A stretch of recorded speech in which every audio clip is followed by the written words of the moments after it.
what's happening? Come with me. Let's check this out.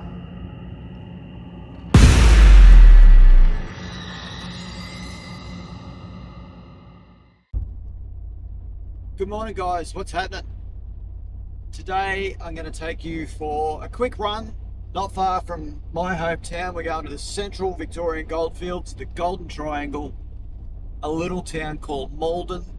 It has great character, great coffee, great people that I've seemed to come across on the street there, and there's probably not a great deal of stuff to see at Maldon. It's a historic town built on the goldfields, built in the 1850s, built on gold, and I find it to be a charming little place. There's plenty of little towns like that in the Golden Triangle in central Victoria. This is one that I'm going to start off with just to show you around and see what we can find. Let's get after it.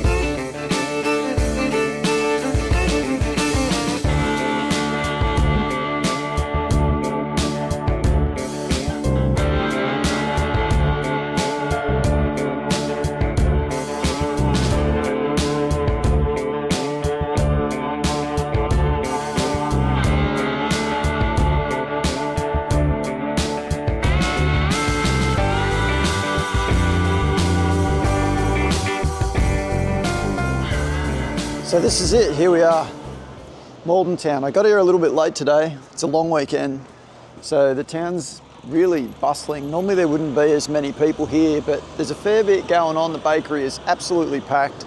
I had to queue up for 30 minutes to get a coffee. I wouldn't recommend visiting these little towns on public holidays or long weekends. Most weekends it's pretty quiet. There's not too much hives of activity going on, but today it is bustling. Anyway, this is the bakery across the road that I recommend to go to for your coffees.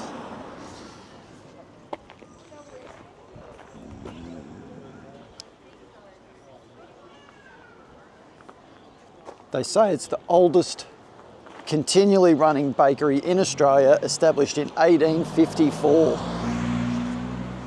It's a long time. Didn't say it's the oldest that always stayed running and always stayed open.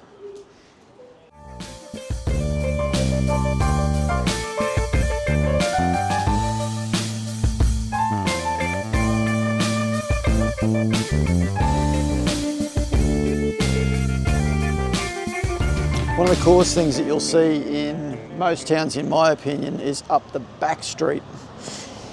The main streets are always beautified by the shires or the councils or whatever, but I think you're better off going up the back streets. It's where you'll get a much better feel for what's actually truly around. Just going to head up this little side street here and just see if I can show you a bit of the traditional oldness of a town like this. Get the sides of these old buildings here. Let's see if I can get a good shot of this for you.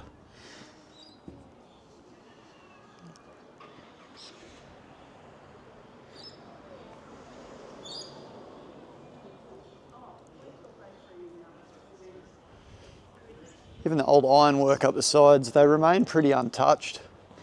And naturally they've got to stop them from falling down over the years, but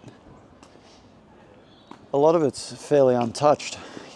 Sure, they've sealed the roads, but aside from that,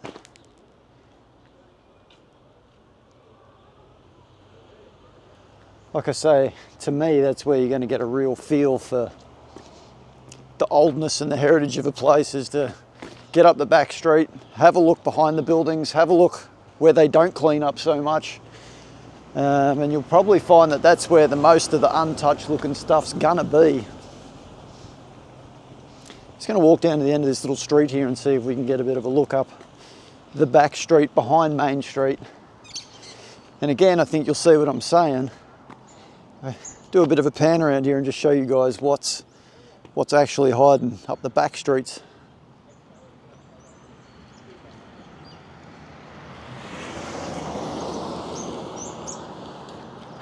What do you know, another church.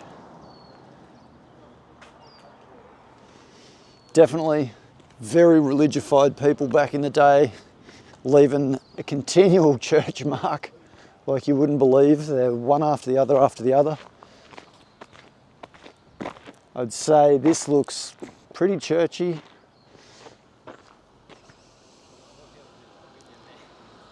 Again, 3 doors down from its neighbouring church.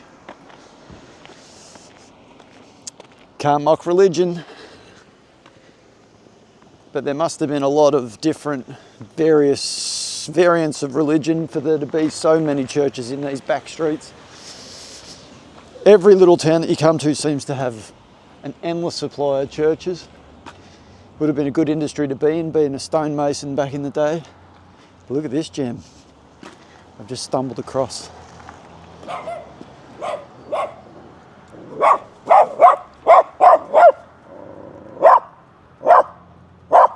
The dog's not so happy to see me, but the house is nice. Superb. Really superb.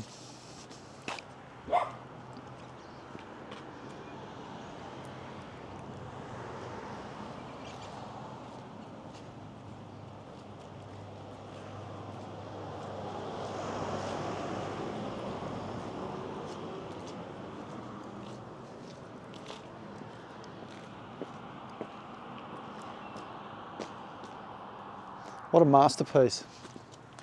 Absolute masterpiece. So we sort of move along a little bit and you can get a shot over the back of the town.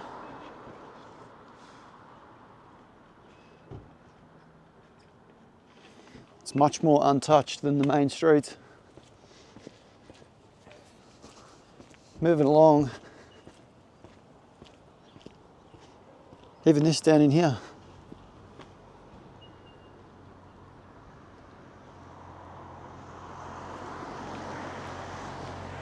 The back never disappoints.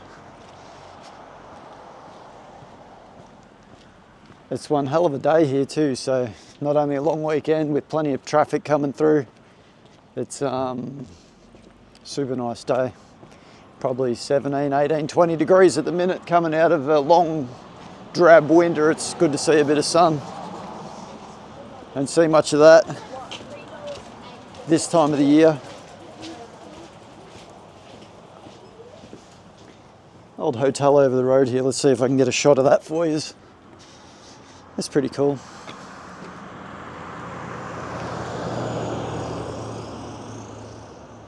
It's very Australian pub style, traditional looking building. Most of our pubs look that way.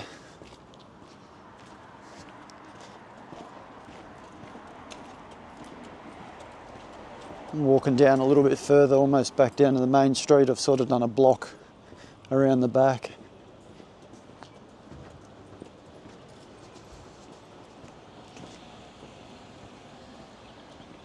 We're back on the main street here. To give you a bit of an idea again of what it sort of looks like. You can see the old building fronts.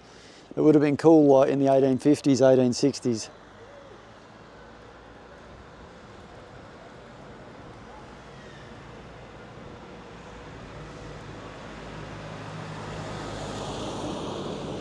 I mean, sure, the shop fronts have changed, but only for the retail aspect of it.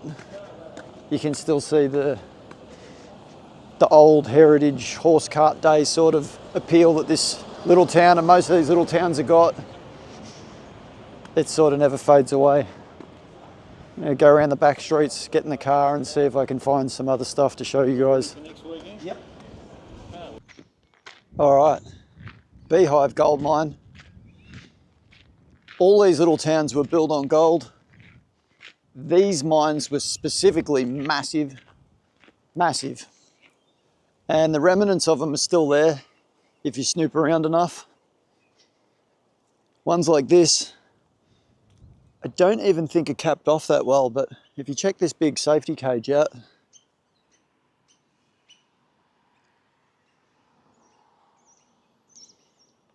it's actually caged right off.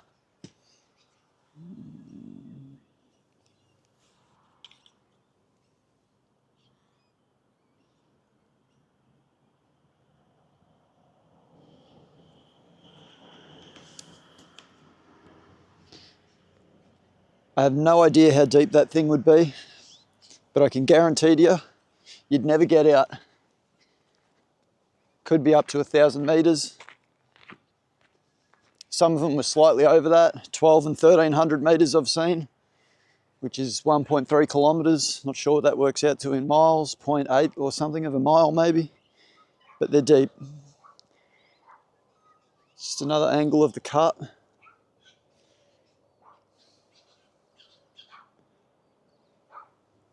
Kind of looks innocent, doesn't it? No return from that, trust me. And the remnants of the gold workings are generally not far from a shaft. Some of them have multiple shafts.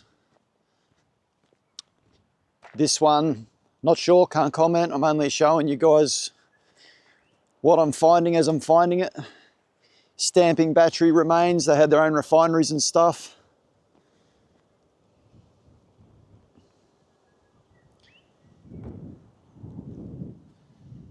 Lot of old groundwork stuff here. Decent sized bits of steel hanging out the ground too, like that's a big chunk.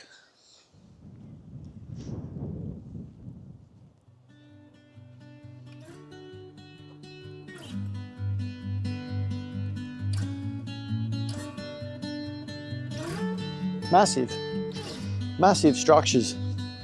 Massive. All in the hunt for gold. Like I said, it built all these towns. And the infrastructure that these guys put in using horse and cart and pretty much their hands it's crazy. It's crazy.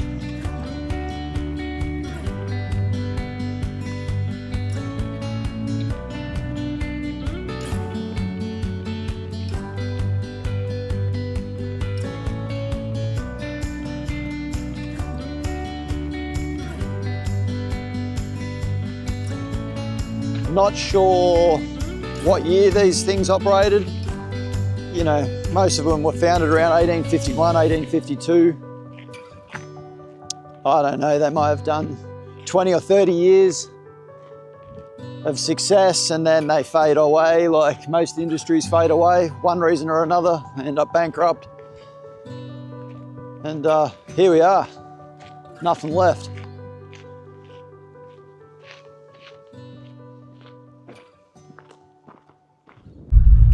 I was saying before about these churches that I've just noticed. I've noticed them everywhere, and I've just turned a corner in this little town again and I can see three. It's probably more, but I can see three. Here we go, you ready?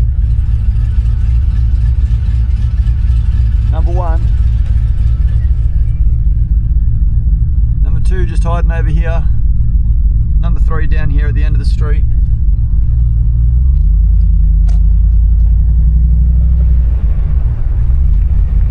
Just an endless supply of churches. Another one over in the distance.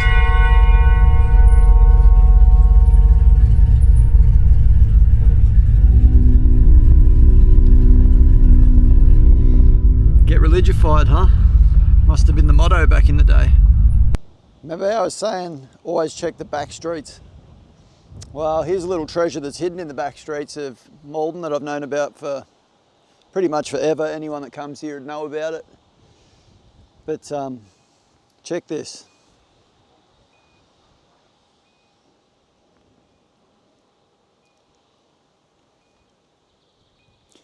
An old school water tower, something to do with the railways.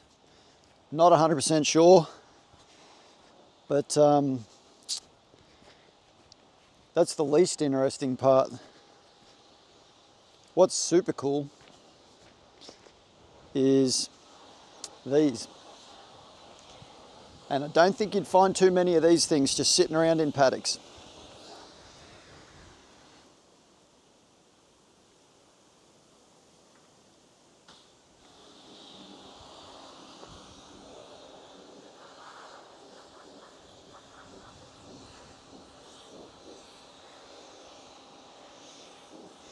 Let's see if we can get up the side and get a bit better look. These things are wild. I've got no idea what they'd weigh. No idea what they'd be worth, no idea who owns them, they're just sitting here. And I just think they're as cool as. The size of this thing.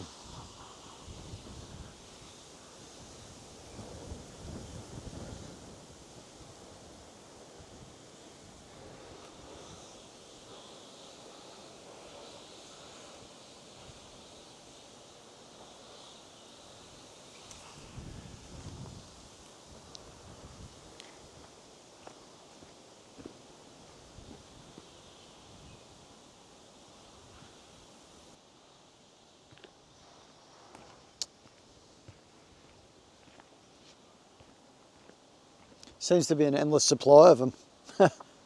That's wild.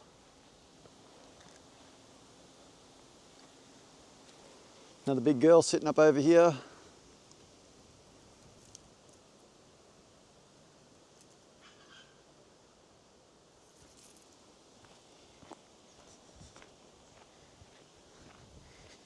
The sad thing is, what do you actually do with them? I mean, they're sitting in some collector's paddock, but what do you actually do with them? The work that it would take to restore this sort of stuff, you could spend a lifetime on just one rig and still not get it right.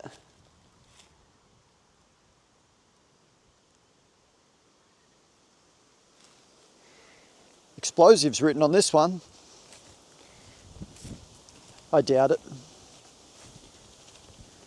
Not anymore.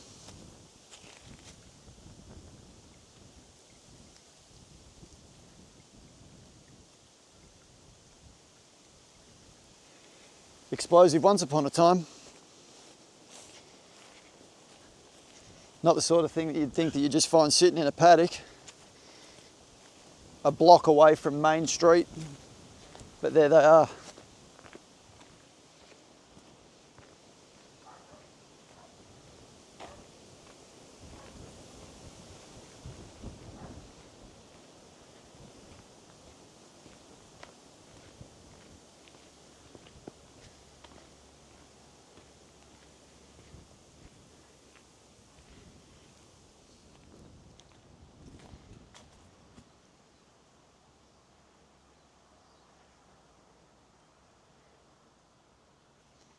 Incredible. Blows me away. I thought I'd pull over and actually make the effort to have a good look at this place. It's wild. Pretty old school, sizable property, just on the edge of town.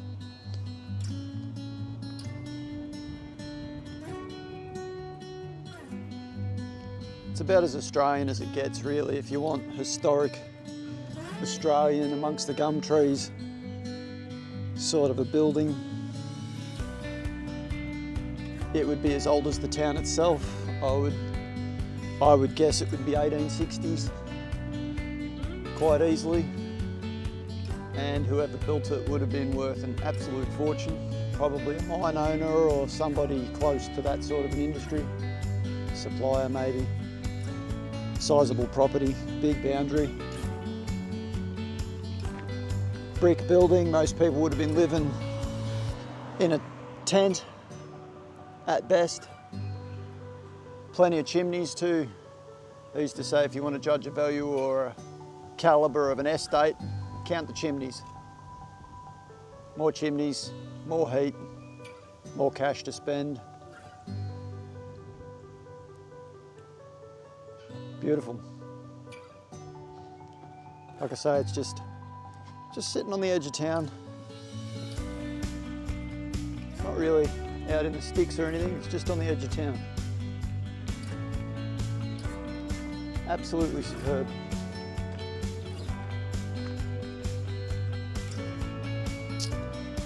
There's plenty of places like this around, but this one just stood out to me for some reason. I like the untouched look of it. It hasn't really been tampered with or fiddled with or made to look like something that it's really not. It's just natural and just preserved, and it's probably a fair credit to whoever owns it because the upkeep on it would be phenomenal. Good luck to them, they're going to need it. Whilst we're probably about to take a look at let's call it a primary school in its modern format. This primary school in Maldon looks to be pretty untouched. Yeah, okay, the curriculum or whatever's all new, but the school itself is hauntingly the way that I reckon it would have been back in the day. Let's check it out.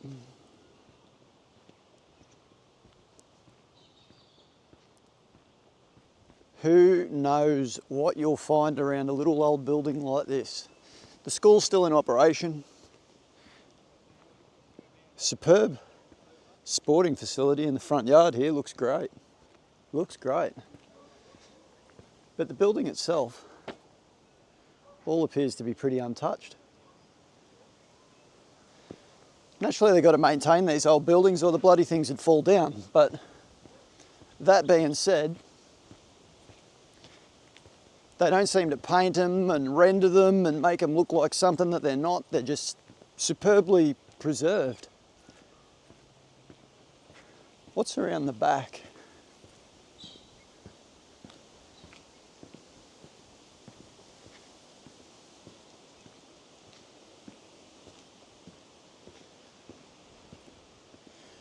Undercover area's naturally been added on. That's quite obvious to me as soon as I walk around the corner there. Slate roof, plenty of chimneys. They've added in a portable and toilets and all the essential stuff you need nowadays, but the building itself looks pretty original and untouched. If the walls could talk to you, I reckon it would tell you some tales of some children back in the 1850s and 60s. Parents probably worked in the mines. Maybe their mothers were seamstresses or things like that in town. Probably weren't that many kids coming here at all. You probably have to do a Google search and look that up, but they've added aircon.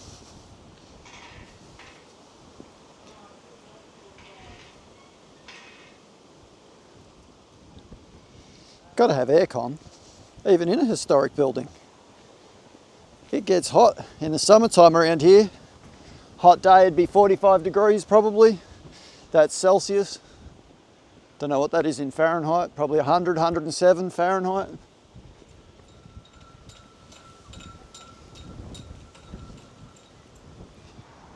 Big building, but not big grounds. Would have been big back then, but not in today's terms. It's still a pretty spectacular looking building, I reckon. It's worth a look.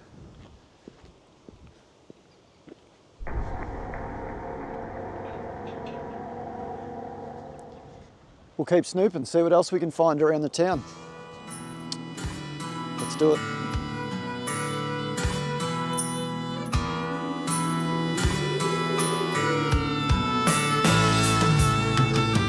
It says art gallery, but it's a wild building.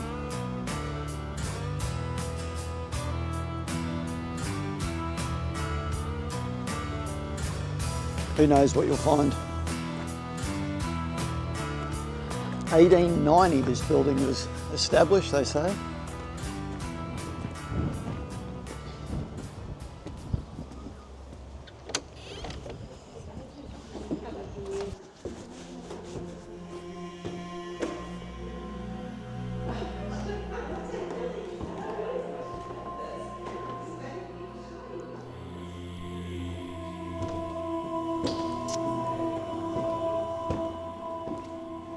I wasn't really sure what to expect when we walked in here, but it's probably everything that I thought it would be. It's clearly an old church, repurposed as a gallery. Local artists' work. I'm not sure whether you guys are into painting or not. I'm personally not really a paint guy. I like a nice print, but I'm not really a paint guy, so I don't really know what I'm looking at.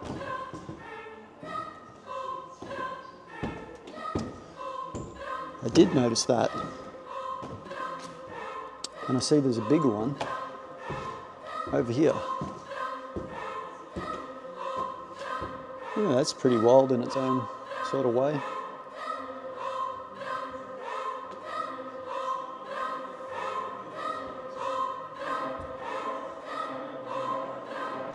Interesting to see inside the remains of what would have been a church. Let's say the outside's far more spectacular than the inside. I'm not sure how many of them are actually like that, but they're probably all very similar. Spectacular frontages with very bland interiors when the budget was consumed. Having said that, it was worth a look.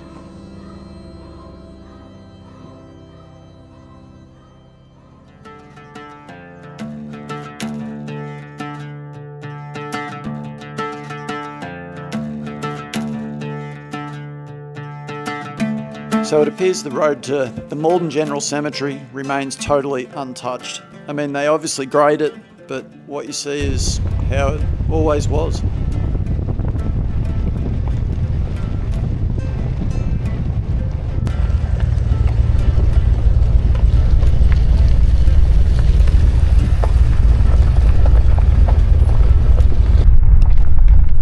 So the road to the cemetery is really rough, a long way out of town, considering it's a pretty established town, and dirt with potholes, and I would hate to come down here in a hearse trying to deliver a funeral procession in bad weather, because you'd probably have to turn around. It actually blows me away that it's so badly maintained in this day and age. It's their general cemetery, and it is literally down a very, very, very robust dirt track. And like I say, it's a long way out of town. Anyway, I'm just approaching it now, so let's get a look.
So we finally made it here. Maldon Cemetery. What a mission. But anyway, turns out that for some reason Navigator took me on the back road, which was as rough as what I just told you guys. Turns out there's a asphalted highway right out front. Anyway, Google Maps, no idea. Is what it is. Here we are. I think it's important to acknowledge not only the dead, it's an interest of mine, as you probably already know, but especially in a town as old as Maldon, these people are the original residents of the town. They built everything we've just looked at and admired and walked around and enjoyed. These guys are the original owners. They can't own it forever. Things change hands. That's the story of life. But I think it's worth having a look around and just seeing the original owners of a town. There's no technology to talk to them, unfortunately, and there probably never will be, but it would be great, or amazing, let's call it amazing. It would be amazing if we could somehow connect or tell their story, or I don't know. We can't do that, but we can ponder on it. We can, we can look at the graves, we can read about where they were from. Whatever the scripture is on the headstone is all we have to go by. Some are more interesting than others. Let's have a snoop around and see what we can find. Bit of an interesting one here. It goes on to say about Margaret Jane Davies, the beloved granddaughter of Elizabeth Davies, who died 14th of October 1882. She was 17 years old, nearly 18. And then not long after, it looks like 1888, sorry. So in 1888, so that's 6 years later, the grandmother Elizabeth Davies herself, she passed away, so they put her in there as well. Interesting. Another interesting one I stumbled across, the Priest family. I can't make a lot of it out, but the basics of it is that the first chap, William, was born in Castlemaine, which is close to here, in 1855. He died in 1910 in Maldon. It goes on to say about another priest, Mary Priest. She was born in Maldon in 1855. This is peak gold rush times too. Like, this is, you know, pretty unestablished township. A lot of tents, a lot of very third world. Like, there was nothing really established then. So these are Goldfields babies. 1855, Mary was born, and she died in Maldon in what appears to be 1935. So she didn't go too bad, really, living in those times. But by the looks of that, she never left Maldon, which is pretty common back then. Where are you going to go and how are you going to get there anyway? Another chap, Isaac Priest, born in, I don't know whether that's South Wales as in England or whether that's New South Wales, Australia, I'm not sure, but he was born in 1824 and he passed in 1890 here in Maldon. That's a wild story. If he could tell us his story, that'd be a wild one. And then last but not least was Elizabeth Priest. Again, she was born in this South Wales, wherever that is, 1822. Died in 1886 by the looks. 1886 by the looks. Doesn't say where she died though. She's the mother of the above. There you have it. So they're actually referring to this as the Pioneer section. I'm going to have a little bit of a snoop and we'll just see. I'm assuming they're talking pioneers as in founders of the town, the pioneers of the district. It is the smaller section. This is a big one here and it takes a bit to get your head around. I've been staring at it now for a little while out here in the wind. But from what I can gather, William and Agnes were married. They were put here in 1904 and 1905 respectively. The only child of theirs that witnessed their burial was Frances. She would have been about 36. However, William and Agnes, they buried most of their children by the looks. They buried William, he was 2.5. They buried Sydney, she was 3. Marion, who they nicknamed Minnie, she was 22. They buried her in 1885. They had a son named Robert. He was 26. They buried him in 1902. Frances, however, she passed after the parents. She's passed away in 1905 at 36 years of age. So she passed away, let me see if I get this right. She passed away not long after Agnes, who was the mum. She passed away in March 1905. So soon thereafter, in the month of August, she passed away herself. She was only 36. It doesn't say how she's passed, obviously. Gravestones don't really ever say that, but 36 seems pretty young to me. Although back then it was quite common to pass away of common illnesses. I did touch base on the age of a lot of the people in here, and don't get me wrong, some are young, some are old, but take a look at this. We have a little girl in here, Dorothy Sarah. She was 4. She passed away in 1913. That's pretty young. Straight across the road. Straight across the road. We have a little tacker, Robert. No. I can't make out that top name. Somebody John. He was the son of Robert and Rachel. And he was only 16 months old. That's rough, man. 16-month-old, 4-year-old. Quite common.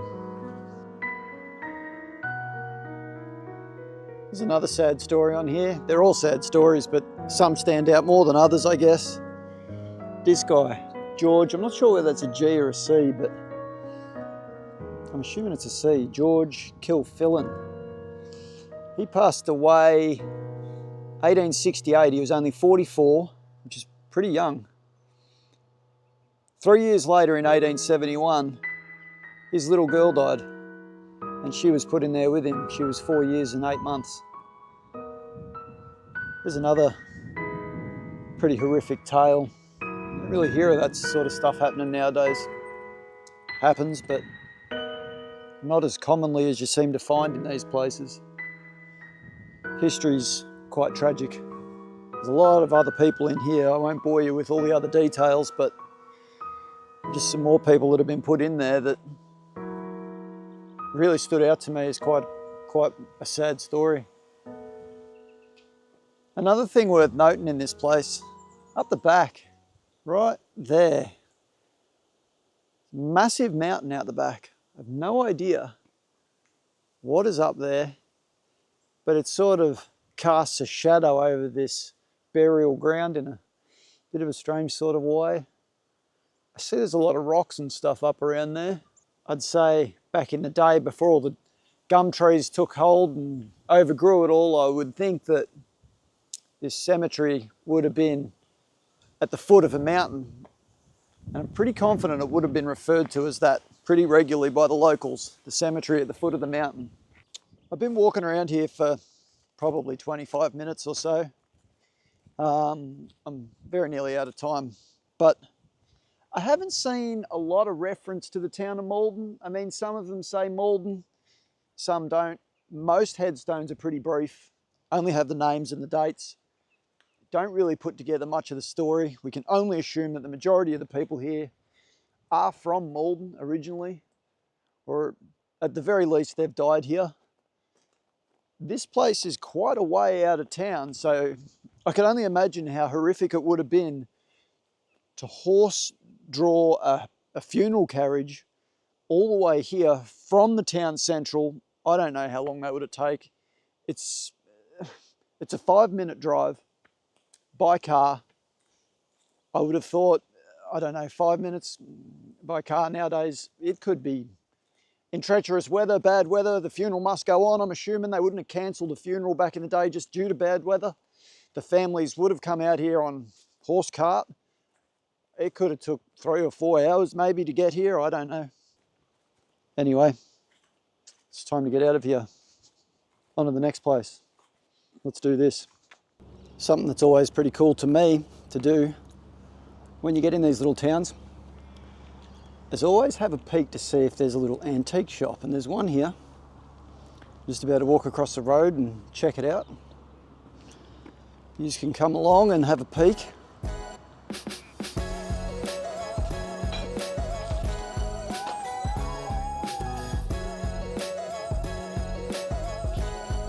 Well, if you're into records. Hey, buddy. How are you, buddy? You look sad, buddy. You're getting bored.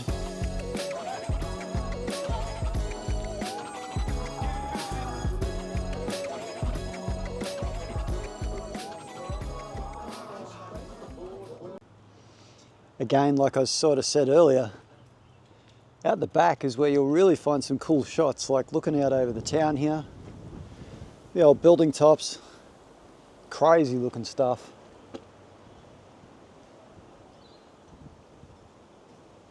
This is like a little lane out the back.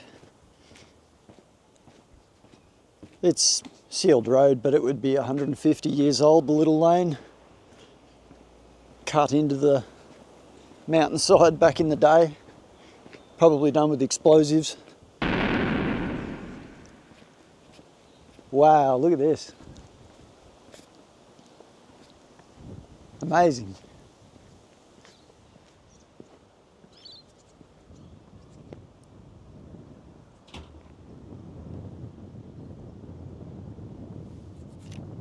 mean, we don't find that in the main street.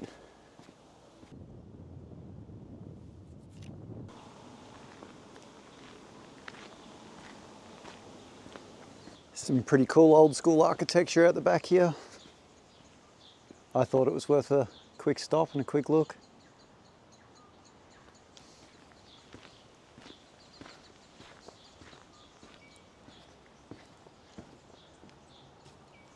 If the walls could talk, hey?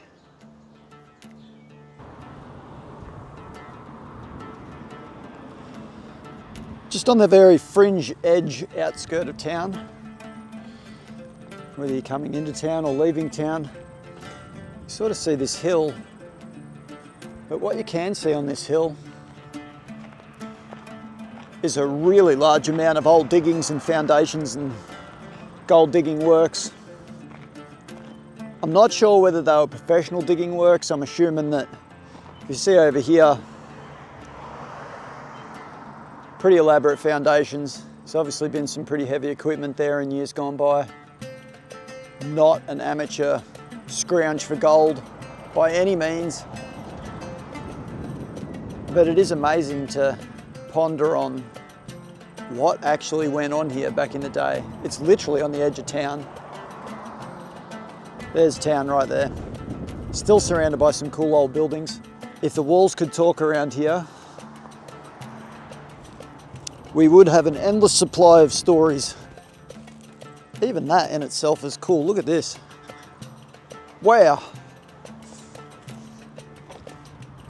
Look at that.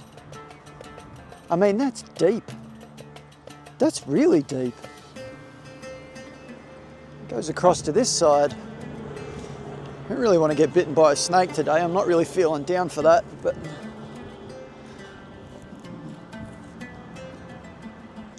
let's just see what we got over here. Again, like I was saying, it's not a weekend effort. There's been some pretty serious stuff going on here in years gone by. Look at the foundations over there. Just crazy. Crazy foundations. Cut up through here a little bit and just see what we can see. Climb up on this fringe a little. Yeah, there's something moving in the bushes there. Could be a rabbit, could be a snake. I'm not really down for snakes today, just quietly. It's coming into the warmer weather, so they'll be out and sitting on a hot rock. Whatever. What are they? Might have been like tanks or something, maybe cyanide tanks maybe. Kilns, there you go. Caledonian kilns.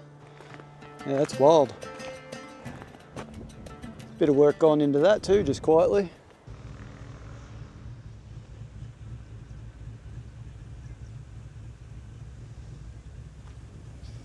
This can is a tribute to the pioneers who first discovered gold near this spot in 1853. It is an honour also of the men by whose enterprise and labour gold has been won in Maldon to the value of £6 million, December 1926. That's pretty cool. I don't know what £6 million is in today's money if you take currency and stuff into account, but nonetheless, that's an interesting figure, and it's certainly an attribute to how much gold's been found in the township of Maldon. And obviously that's how the township's built. That's how all these little golden triangle towns were built. But it sounds like a lot of coin to me, especially back in them times. Just on the side of town, I came across this little number. It says private property, keep out, so that's what I'm going to do. It's worth a look. Look at that thing. It's like a mud brick, sort of a hut, I don't know. It's wild. Let's see if we can walk around the perimeter and get a look up the side. Again, I don't want to get bitten by snakes today. What a classic.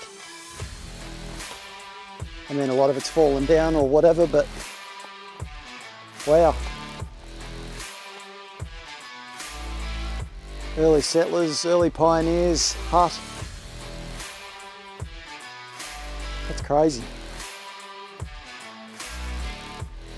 A lot of the shed and stuff out the back's fallen down. The old cast iron bathtub.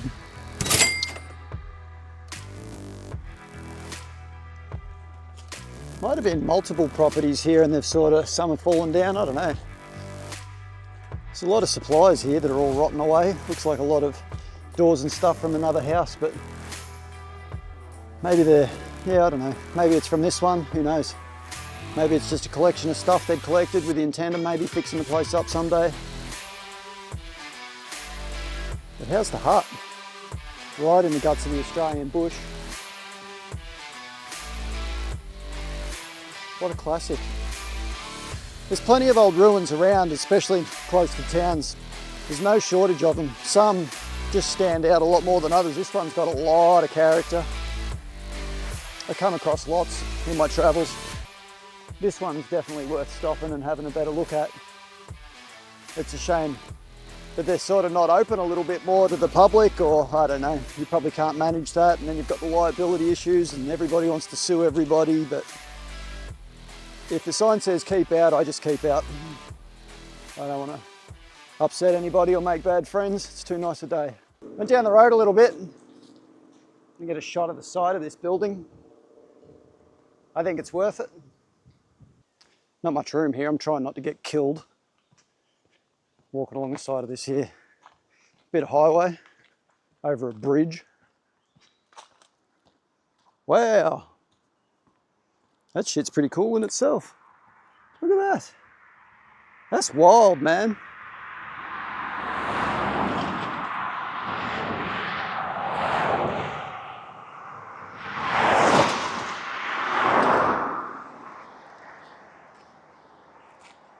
On with the show. This is it right here. This is my best shot. Right here. Look at that thing sitting there in the distance. It's a masterpiece. What I like to do sometimes is I get into a bit of old school photography, so I like to take a photo of things. Original film photograph. I'm just gonna shoot a 35mm photo of this. Got an old Canon AE1.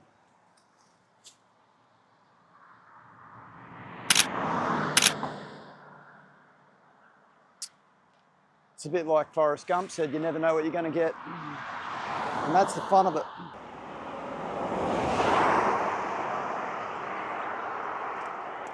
This bridge shakes bad when the cars go over it.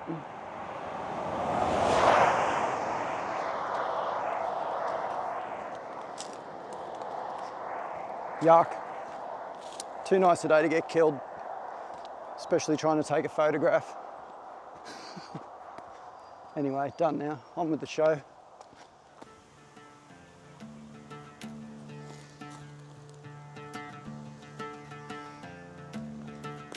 Gowar School, part of the Maldon historic area out in the bush. It's probably 7 or 8 kilometres from town now. In all honesty, it's not really close to town, but this caught my eye as I was on my way past. There's a few markers beside the highway letting you know that it's there. This is pretty wild.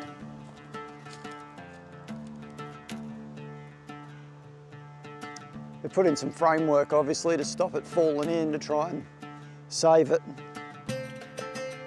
I don't know, they might have done that 20 or 30 years ago, 40 years ago. The universal beams don't look that old to me, but it was probably the last shot at keeping it standing upright, otherwise it would have been the remains of the Gowar School that's rubble. But this looks cool.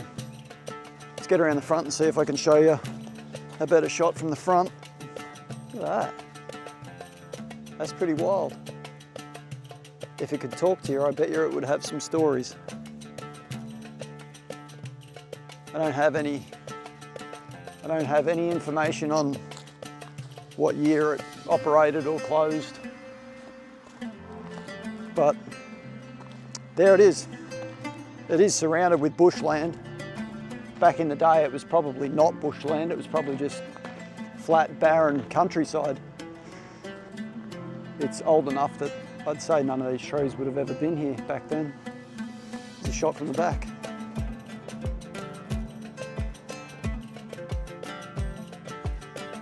Wonder how many kids went to the school. Lunchtime, playtime, jump rope, tiggy, all the fun things that kids are supposed to be doing at a young age. If it could talk, man, the stories.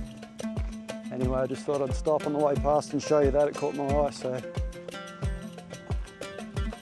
off I go.